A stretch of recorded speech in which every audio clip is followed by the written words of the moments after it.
Omugga guno guyitibwa Rupe ogusangibwa mu muluka gw'e Buteba mu ggombolola y'e Busia mu kiseera kino gufuuse gwa bulabe eri abantu abakozesa amazzi gano. Enkya ya leero amazzi g'omugga guno gatandise okukyuka mu langi era ekiddiridde bye byennyanja okutandika okufa. Okutuuka wano nga tulaba amazzi gali mu ngeri gye bayiteemu butto. Ne twebuuza ate ani yayiye wano butto. Mu ddakiika nga 10 tulaba amazzi nga gaddugala nga makyafu. Kati ssaawa zino gali mu gundi kala ndala ate. Twaze ku makya okutuuka ku sayiti wano ku mazzi tulaba amazzi gakyuse kala. Amazzi tulaba ebyennyanja bifa. Wabaddewo n'abadde alunda ente okumpi n'omugga guno olunywedde ku mazzi g'omugga guno ente ye n'efiirawo. N'engenda wali ne kukomawo n'endaba ente egenze wali wansi wali okunywa amazzi naye kukomawo wano ndaba ente efudde. Omugga guno abantu bangi bagweyambisa okwebeezaawo mu bitundu bya Uganda ate ne Kenya. Ekisooka ffe tukozesa amazzi gano okunaaba, ekyokubiri okufumbisa, ekyokusatu ffe tukola wano bya golidi tunaazako ebintu byaffe n'okukuba amatafali gaffe sana, kwa maana inanisaidia na watoto yangu yote, kila kitu ni hapo.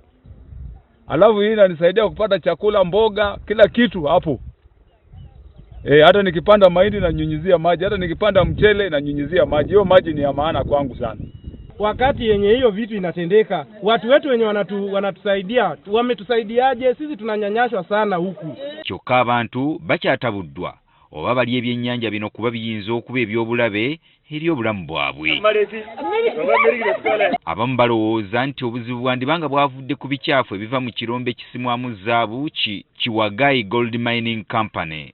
Tusaba gavumenti etuyambe etufunire engeri oba Wagayi kemiko yawe bagiteekawa ekifo ky'otuteekera ku mazzi gaffe ge tukozesa. Amazzi gano ga mugaso nnyo. Baba ekirombe kino bawakanyiza ekyokubeera emabega w'okuyiwa ebikyafu mu mugga guno. Engeri gye bakolamu ekisoboka kuba waliwo blockage y'ettaka ddene nnyo kisoboka. Amazzi ne bwe gaba nga gatuuse kwa Rupe gatuuka mu river gagenda nga underground water tegabeera wansi n'ekiba nga kisobose. So tekisoboka. Jim Ngolobe ow'obutonde bw'ensi mu kitundu kino ategeezezza nti batutte sampo z'amazzi gano okuzuula ekivaako obuzibu. Tusobola okwekenneenya mu laabu tutegeere obuzibu bwavudde ku ki, tulabe oba ekintu kino kyaviiridde mu mining site eno ekyokupolutinga amazzi gano.